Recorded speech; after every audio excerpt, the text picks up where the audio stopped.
유교학원 개강이 됐지만 2주 동안 비대면 수업을 하게 되어서 매우 유감으로 생각합니다.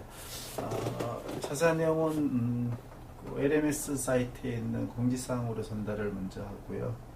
일단 비대면 기간 2주 동안 챕터 1과 2에 대해서 온라인 강의를 이 동영상으로 대체하게 되는 여러분께 양해를 부탁드리도록 하겠습니다.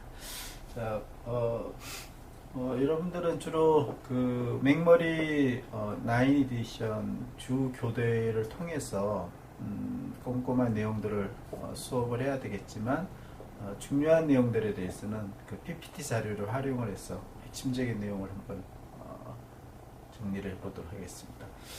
다행히 챕터 1이나 2는 아마 19년, 18년 이렇게 해서 선수 과목이었던 그 일반화학 시간에 많이 배웠던 내용들이 대부분이기 때문에 유기학 1, 챕터 1, 2 플러스 이미 배웠던 일반화학에 대한 복습 이렇게 여러분들이 복습을 하게 되면 충분히 내용을 잘 이해를 할 수 있을 것으로 보고 있습니다. 자, 먼저 오늘은 챕터 1 구조와 본딩에 대한 중요한 내용들을 보도록 할게요. 유기화학이란 무엇이냐, 뭐 뒤에 내용들이 나오겠지만 유기화학은 결론적으로 이야기를 하게 되면 그 카본을 가지고 있는 유기화학물에 대한 화학을 공부하는 것이다. 그렇게 이해를 해주면 되겠습니다. 카본은 페리오딕 테이블에서 4A족에 해당되는 애텀인데요. 자세한 그 카본의 특성에 대해서는 다음 내용으로 보도록 하겠습니다. 자, 여기 이제 유기화학의 기원이 무엇이냐 해서 약 한 300년도 넘은 그런 오랜 역사가 있는데요.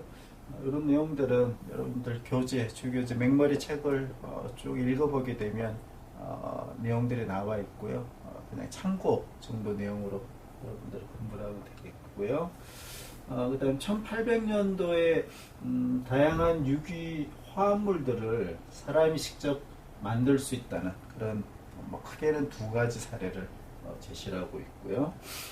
자, 여기서부터가 이제 유기화학의 그 애텀에 관련된 그런 내용들을 공부를 하도록 할게요.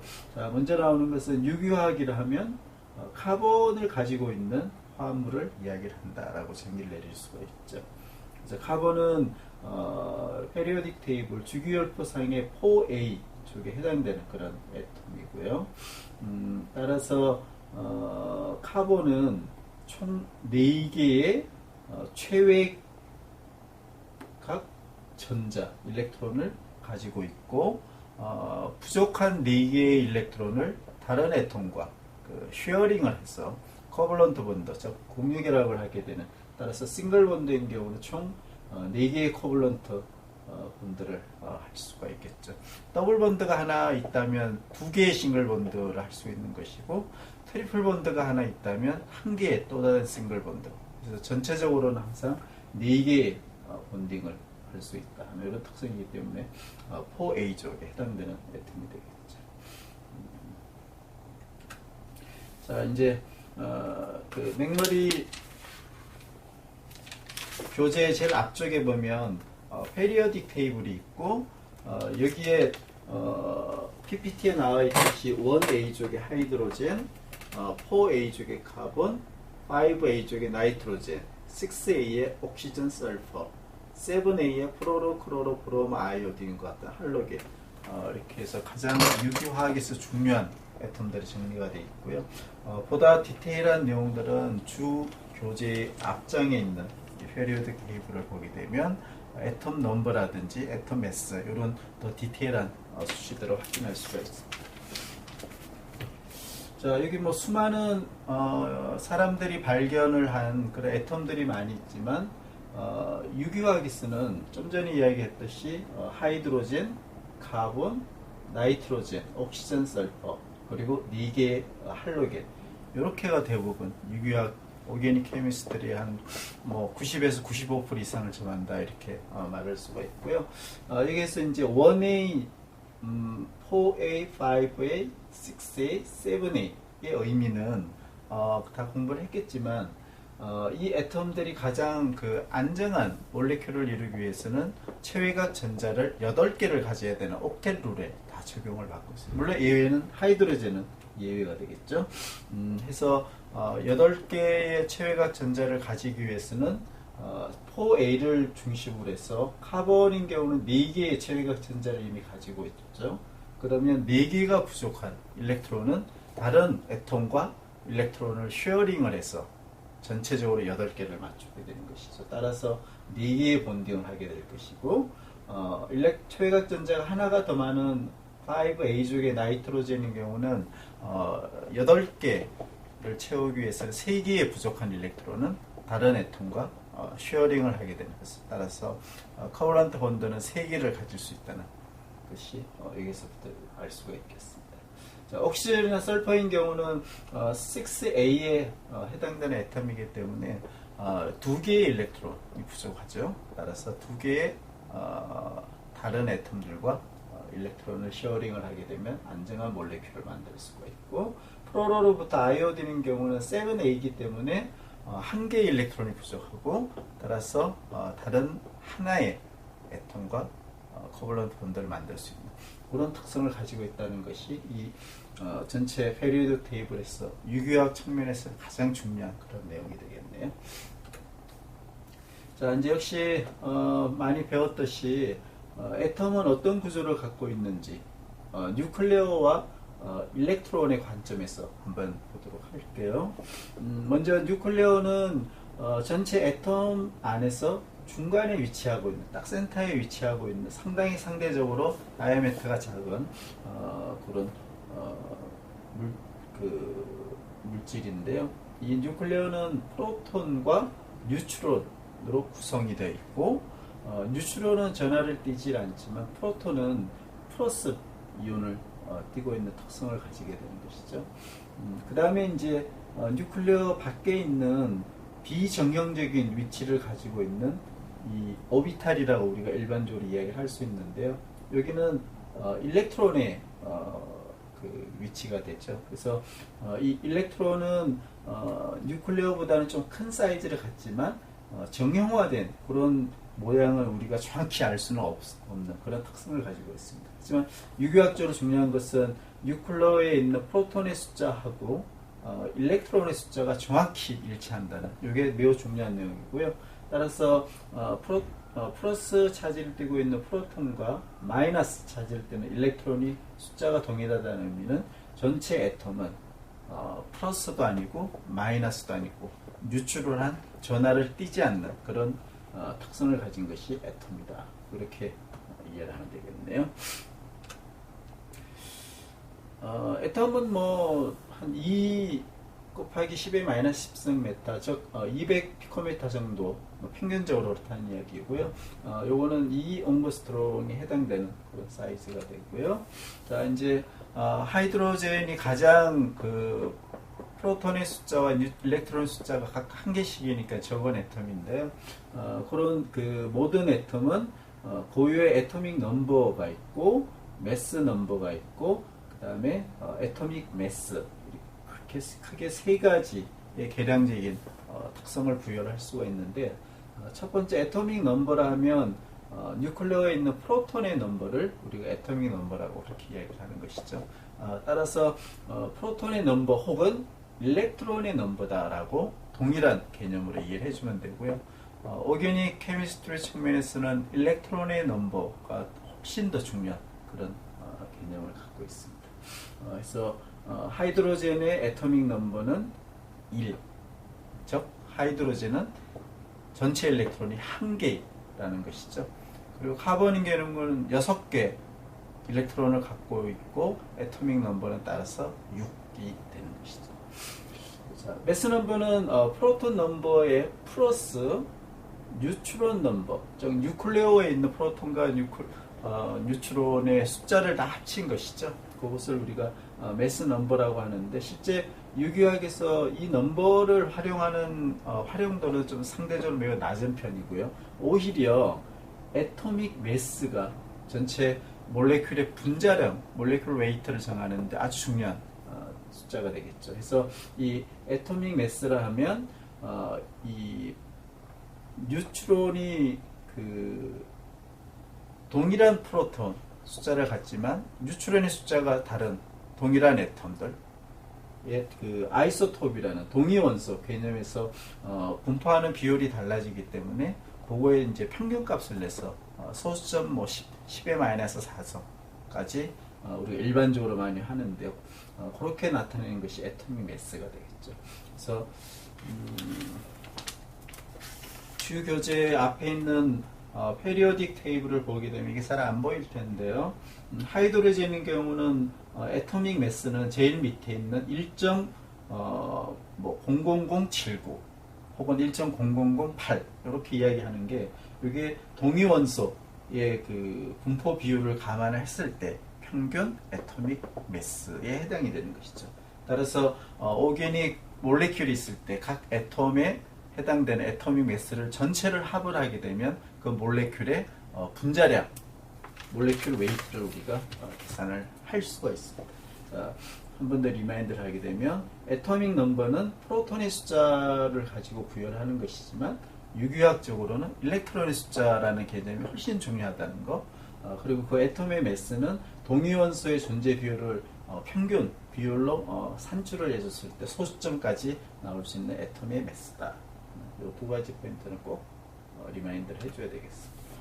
자, 이제 오비탈이라는 개념이 나오는데요.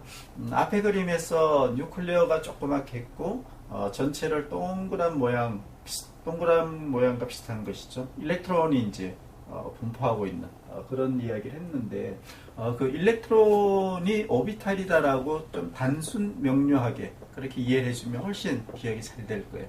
오비탈은 일렉트론이 있는 그러한 위치를 우리가 수학적으로 계산을 했을 때 나오는 그 아웃풋이 오비탈이다 이렇게 보면 되겠습니다.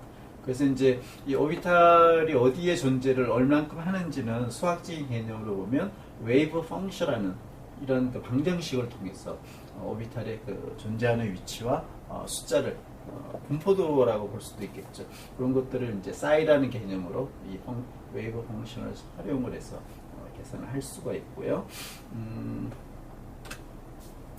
자, 우리 그 유기학에서 그 오비탈은 크게는 세 종류, 하지만 실제 유기학에서 많이 다루는 것은 두 종류. 그래서 전체적으로는 S 오비탈, P 오비탈, D 오비탈 이렇게 세 종류까지 구분을 할 수가 있는데요. 이 S 오비탈이라 하면 가장 안정한 오비탈이에요. 그래서 슈페리칼한 그런 모양을 갖고 있고 여기 있는 중간에 보면 뉴클리어가 중간에 위치를 하고 있는 그런 S 오비탈의 모양을 정의를 내릴 수가 있죠. 두 번째 이제 그 유기학에서 가장 중요한 오비탈이 P 오비탈인데요. P 오비탈의 모양은 덤벌벨 모양으로 되어 있고 플러스 마이너스를 서로 이제 띄는 그런 것들을 분리해서 볼 수가 있죠. 그래서 중간에 뉴클리어가 역시 위치를 하고 있고 이 P 오비탈은 다시 세분화를 시키게 되면 세 종류의 P 오비탈로 세분화를 할 수가 있습니다. 즉 3D 개념으로 보게 되면 X축으로 해서 플러스와 마이너스가 위치하는 PX 오비탈, Y축을 기준으로 플러스와 마이너스 존재하는 PY 오비탈, 그리고 이제 3D 개념인데요. 여러분들 눈앞으로 가는 것과 눈 뒤로 가는 그렇게 플러스 마이너스 존재하는 PG 오비탈, 이렇게 크게는 세 개의 오비탈로 굳이 따진다면 나눌 수가 있는 것이죠. 자, D 오비탈은 크게 5개가 있지만 유기학에서 D 오비탈에 대한 내용은 사실상 거의 나오지가 않기 때문에 D 오비탈의 모양만 여러분들이 기억을 해주고 앞으로는 S 오비탈과 P 오비탈, 특히 P 오비탈에 여러분들이 중점적으로 공부를 하면 될 것 같아요.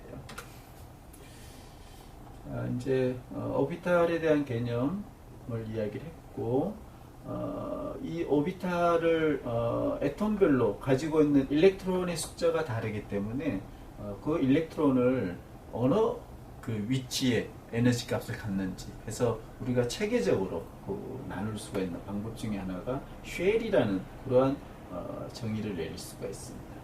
그래서 이 쉘은 에너지가 낮은 그런 서브쉘로부터 시작을 해서 점점 에너지가 높은 쉘로 이렇게 올라가는, 그리고 각 쉘별로 일렉트론을 우리가 채워나가게 되면 전체 애텀이 가지고 있는 일렉트론을 다 위치를 시킬 수 있는 그러한 애토믹 구조에서 오비탈의 정의는 매우 중요한 그런 의미를 가질 수 있고요. 하나의 서브쉘 안에는 두 개의 일렉트론이 꼭 존재를 하는 것이죠. 하나의 서브쉘에서 업, 다운 두 개의 일렉트론의 페어로 해서 들어갈 수가 있습니다. 자, 이게 이제 그 하나의 사례인데요. 첫 번째 쉘은 가장 안정한 에너지 값이 낮은 그런 쉘을 이야기를 하고, 그래서 이게 첫 번째이기 때문에 1S라고 이렇게 이야기를 할 수가 있고, 이 1S 쉘에는 두 개의 스피닛으로 반대인 일렉트론 두 개를 채울 수가 있습니다. 따라서 하이드로젠인 경우는 여기에 하나만 딱 들어가면 이제 끝이 나는 것이죠. 일렉트론이 하나밖에 없기 때문에. 하지만 나머지 카본부터는 2s 그리고 2p까지 우리가 일렉트론을 배치를 할 수가 있는데요. 여기 같은 경우 일렉트론이 많기 때문에 여기 3 레이어까지 갔지만 카본은 이제 2s, 2p에서 배치가 완료가 되겠죠. 세컨드 쉘은 2s가 먼저 시작을 해서 역시 두 개의 일렉트론을 채울 수가 있고, 그 다음에 좀 에너지가 조금 더 높은 세컨드 p 오비탈이 이제 여기서 처음 등장을 하는데요. 이 p 오비탈은 px, py, pg로 서브쉘로 다시 나눌 수가 있고, 각각 두 개씩 일렉트론을 채울 수가 있기 때문에 세컨드 쉘은 전체적으로 보면 s 오비탈에 두 개, p 오비탈에 6개, 그래서 8개까지 일렉트론을 채울 수가 있죠. 따라서 1s를 포함을 하게 되면 1s와 first 쉘과 second 쉘에는 전체적으로 10개까지 일렉트론을 채울 수가 있는 것이죠. 따라서 그 10개까지 채울 수 있는 애텀을 보게 되면 카본이 6개, 나이트로젠이 7개, 그리고 옥시전이 8개, 플로로가 9개이기 때문에 이런 4개의 애톰들은 세컨드 쉘 안에서 배치가 다 끝이 나게 되겠죠. 그리고 부족한 그 일렉트론 숫자만큼은 커벌런트 본드를 통해서 다른 애톰과 쉐어링을 하게 되면 안정한 몰리큘을 만들 수가 있습니다. 그다음 플로로 이후인 경우는 이제 10개가 넘어가는 일렉트론이 있다면 서드 쉘로 다시 올라가게 되는데, 서드 쉘 역시 3s가 먼저 시작이 되고 여기 2개를 채울 수가 있고, 3p 역시 3개의 px, py, pg 6개를 채울 수가 있고, 18개를 초과하는 애템인 경우는 3d라는 이 새로운 d 오비탈까지 10개를 채울 수가 있는 거죠. 하지만 유기화학에서는 대부분 3p 이내에서 다 일렉트론을 채우는 그런 애텀들이기 때문에 3d는 그냥 개념적으로만 여러분들이 이해를 해주면 되겠습니다. 자, 이 p 오비탈에서 이제 px, py, pg라는 세 개의 모양이 조금씩, 모양은 동일하지만 위치가 좀 다른 것이죠. 를 설명을 했고요. 조금 그림적으로 보게 되면 x축을 중심으로 px가 정의를 내릴 수가 있고, y축을 중심으로 모양을 하고 있는 py, 그 다음에 3D 개념으로 보게 되면 앞쪽으로 나와 있는 그리고 뒤쪽으로 가 있는 이런 오비탈을 pg라고 이렇게 정의를 내릴 수가 있죠. 그리고 여기서 이제 노드라는 개념 데피니션이 나오는데, 노드는 일렉트론의 덴시티, 일렉트론이 없는 그런 위치를 이야기를 하고 있는데요. px인 경우는 여기가 일렉트론이 없는 것이죠. 이 포인트가. 그리고 py는 y축이 없는 것이고, pg는 요거는 조금 애매한, 여기도 뭐 하여튼 중간에 있는 위치가 노드라는 위치. 그래서 여기는 일렉트론이 존재하지 않는, 그죠? 플러스와 마이너스의 중간 기점이다, 이렇게 정의를 내릴 수가 있습니다.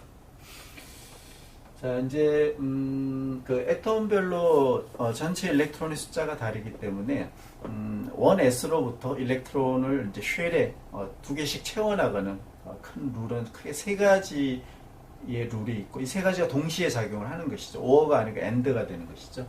그래서 첫 번째는 에너지 값이 낮은 쉘로부터 먼저 채워 나가야 됩니다. 뭐 당연한 얘기겠죠. 그래서 1S부터 먼저 채우고 2개를 채우고 다시 세컨 쉘의 2S에 2개를 채우고 위에 있는 에너지 2P에는 6개까지 채울 수가 있고 그래도 일렉트론이 남으면 이제 서드 쉘에 있는 3S에 2개, 3P에 6개 이런 식으로 채워 나간다는 그런 룰이고요. 두 번째 룰은 하나의 쉘을 채울 때 그 쉘 안에는 업, 다운 두 개의 일렉트론이 채워진다는 것이죠. 업, 다운, 다운 이렇게 채워지는 않습니다. 그런 룰이 있고요. 마지막 룰은 다음 페이지에 설명을 할게요. 설파인 경우는 전체 애토믹 넘버가 16, 즉 프로톤의 숫자가 16개, 일렉트론의 숫자도 역시 16개. 따라서 16개 일렉트론을 쉘 에너지 값 레벨에 따라서 1S로부터 쭉 채워 나갔을 때 퍼스트 쉘에 2개, 세컨드 쉘에 8개, 10개, 따라서 6개가 남고요. 3S에 2개를 채우고 남는 4개가 3P 오비탈이 존재를 하는데요. 이때 4개를 어떻게 채우냐면 업, 다운을 먼저 채우는 게 아니고 업. 그 다음에 다시 다운. 또 하나가 만약 17이라면 여기에 다운이 들어가게 되겠죠. 이러한 순서를 세 번째 룰로 정의를 내리고 있습니다. 그래서 첫 번째, 두 번째, 세 번째 그 룰을 동시에 적용하는 방법으로 쉘을 치고 나갈 수가 있는 것이죠. 이제 카본의 카본을 중심으로 해서 이러한 오비탈 개념으로 봤을 때 어떻게 코볼런트 본드를 만드는 것인지를 크게는 세 가지의 본드를 중심으로 해서 좀 설명을 하도록 할게요. 그 이전에 역사적인 이야기가 다시 나오는데요. 1800년 중순, 1850년대 정도 케클러와 쿠퍼가 카본은 4개의 본딩을 3D 개념으로 3차원적인 입체적인 위치를 점하고 있다라는 학설을 동시에 발표를 했고요. 따로따로 발표를 했는데 이걸 실제 현대화학적으로 구조를 분석을 해보면 정확히 이 테트라 바이올런트한 그런 구조를 갖는다라고 입증이 나중에 되었던 것이죠. 지금까지도 카본은 테트라헤드럴한 그런 싱글 본드를 가지는 경우는 특성을 가진다라고 이야기를 하고요. 이 모형으로 그리게 되면은 마치 다이아몬드처럼 이렇게 되어 있고 중간에 카본이 위치하고 있고 동일한 평면에 두 개의 하이드로젠이 이제 메탄인 경우죠. CH4인 경우는 카본에 동일한 두 개의 싱글 본드가 있고 나머지 두 개는 하나는 앞으로 튀어나와 있고 하나는 반대쪽으로 가 있는 그러한 입체적인 구조를 가지는 이런 것들을 우리가 테트라헤드럴한 그런 카본이다라고 이야기를 하고 요거는 나중에 sp3 하이브리다이제이션 되어 있는 싱글 본드에 해당되는 그런 내용이 되겠습니다. 자 이제 케미칼 본딩을 어떻게 하는 것인지 카본을 중심으로 먼저 설명을 할 텐데요. 여기서 그 케미칼 본딩은 아이오닉 본딩과 코블런트 본드 크게 두 가지로 굳이 구분을 할 수가 있고 아이오닉 본드는 두 개의 애톰의 그 폴러리티 차이가 워낙 크기 때문에 하나의 애톰은 플러스, 하나의 애톰은 마이너스를 항상 띠고 있는 그런 인터랙션에 의해서 몰레큘을 이루는 그런 것들이고요. NaCl, 소금 이런 것들이 가장 대표적인 것이 되겠죠. 따라서 아이오닉 본드를 갖고 있는 아이오닉 몰레큘은 유기화학적으로는 그렇게 다루지가 않습니다. 몇 개 되지가 않죠. 솔트를 제외하고 그렇게 많지는 않고요. 거의 대부분은 코볼런트를 본드를 가지고 있는 그런 뉴트럴, 플러스도 아니고 마이너스 아닌 그런 물질들을 유기화학에서는 주로 다루게 될 거예요. 자, 몰레큘이라 하면 뭐 다 알고 있는 이야기지만 애톰이 그 코볼런트 본드를 통해서 플러스도 아니고 마이너스도 아닌 뉴트럴한 그러한 본딩을 통해서 안정한 그런 몰레큘을 가지는 이런 상태를 우리가 몰레큘이라고 이야기를 하고 이 몰레큘을 그 그림을 그릴 때 일렉트론을 하나의 도트 하나하나씩 그려주는 이런 방식, 루이스 스트럭처가 하는데 이건 상당히 좀 번거롭기 때문에 실제 활용은 잘 않고 있고요. 요거보다는 조금 이제 진보된 것이 이 도트 두 개를 하나의 싱글 라인으로 표시하는 라인 본드 스트럭처, 이건 캘큘러 스트럭처라고 해서 요 루이스보다는 캘큘러스 스트럭처가 조금 더 활용을 많이 하고 있다라고 보면 되겠어요. 자, 여기 그림이 나와 있지만 이렇게 도트를 하나씩 다 그린다는 건 매우 번거로운 것이죠. 따라서 두 개의 도트를 하나의 라인으로 표기를 해내는 이 방법이 그래도 조금 더 어드밴스된 방법이다라고 볼 수가 있습니다. 이제 상당히 중요한 그림인데요.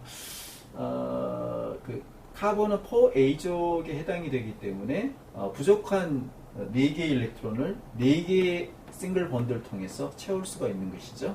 그래서 카본은 4개의 싱글 본드를 할 수가 있습니다. 라고 정의를 내릴 수가 있는 것이고, 이제 일렉트론이 7개를 갖고 있는 그 나이트로젠인 경우는 3개의 일렉트론이 부족하기 때문에 3개의 본딩을 커버넌트 본드를 이룸으로써 전체 8개 체외각 전자를 만족시킬 수가 있고, 단 2개의 본딩에 참여하지 않는 론페어 일렉트론은 한 쌍이 남아있을 수가 있죠. 이 한 쌍의 론페어 일렉트론은 유기화학적으로 화학 반응에 매우 중요한 특성을 부여를 하게 됩니다. 다시 이제 전체 애토믹 넘버가 8에 해당되는 옥시전인 경우는 2개의 일렉트론이 부족하기 때문에 커벌런트 본드를 2개를 할 수가 있고 2쌍의 난페어 일렉트론을 가지고 있는 이런 특성을 가지고 있다는 것이죠. 할로겐, 플로로크로로크롬 아이오딘인 경우는 1개의 일렉트론이 부족하기 때문에 1개의 커벌런트 본드만 하면 8개를 채울 수가 있고 3쌍의 난페어 일렉트론을 가지고 있다. 이런 특성을 잘 이해를 해주면 도움이 될 것 같아요.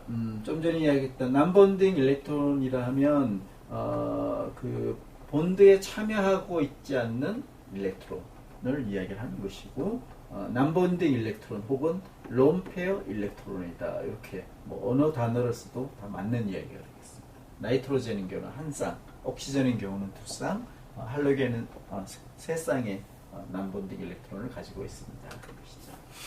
자, 이제 그 카본의 그 3가지 싱글 본드, 더블 본드, 트리플 본드를 어떻게 만들어지는지를 베이런스 본드 시어리를 통해서 한번 정의를 내려볼 텐데요. 그 전에 크게 2가지 본드 그룹으로 설명을 하는데, 가장 기본적인 시그마 본드는 어떻게 만들어지느냐 하면 하이드로젠 몰레큘을 만들기 위해서 2개의 하이드로젠 애텀이 본딩을 하는, 이게 가장 대표적인 시그마 본드를 만드는 그런 방법인데요. 2개의 하이드로젠 애텀이 하나는 플러스, 하나는 마이너스, 뭐 그런 개념으로 이해를 해줍니다. 혹은 업, 혹은 다운이라고 보면 되겠죠. 서서히 다가와서 하이드로젠 H2가 될 때, 그러면 이제 몰레큘이 만들어지게 되죠. 이 2개의 오비탈은 서로 헤드와 헤드 간에 헤드온 헤드 이런 본딩을 하게 되는 것이죠. 그래서 전체적으로 약간 그 슈페리칼하지는 않지만 원형은 유지를 하고 있고, 단지 중간축을 중심으로 해서 좌우 대칭 특성을 가지는 것이죠. 그래서 시그마 본드는 헤드온 인터랙션을 통해서 만들어지고 시미트릭한 그런 특성을 갖습니다 하는 내용이 가장 중요한 내용이 되겠네요. 2개의 그 하이드로젠 애텀이 하나의 하이드로젠 몰레큘을 만들 때, 이때 436kJ/mol 정도의 에너지 값이 나오게 되는 것이죠. 즉 발열 반응이 되는 것이죠. 이 에너지 값만큼이 하이드로젠의 싱글 본드의 본드 스트렝스에 해당되는 것이죠. 그래서 2개의 본드가 만들어질 때 에너지가 릴리스 되고, 반대로 이 하이드로젠 싱글 본드를 끊기 위해서는 동일한 436kJ/mol만큼의 에너지가 필요가 되는 것이죠. 그래서 이 에너지 값이 숫자가 높다는 이야기는 그 본드는 more stable, 더 안정하다라고 우리가 정의를 내리는 것이고, 이 숫자가 적으면 적을수록 그 본드는 weak한, 약한, 쉽게 끊을 수 있다라고 정의를 내릴 수가 있는 것이죠. 자, 그 다음에 이제 본드 랭스에 대한 정의인데요. 2개의 하이드로젠 애텀이 점점 다가오게 되면 이 에너지 값은 내려가게 되는 것이죠. 그게 이제 여기에 있는 곡선에 해당되는 것이고, 가장 낮은 에너지 값을 가질 때에 2개의 하이드로젠 애톰 간의 거리, 하이드로젠인 경우는 74 피코미터가 되는데, 이때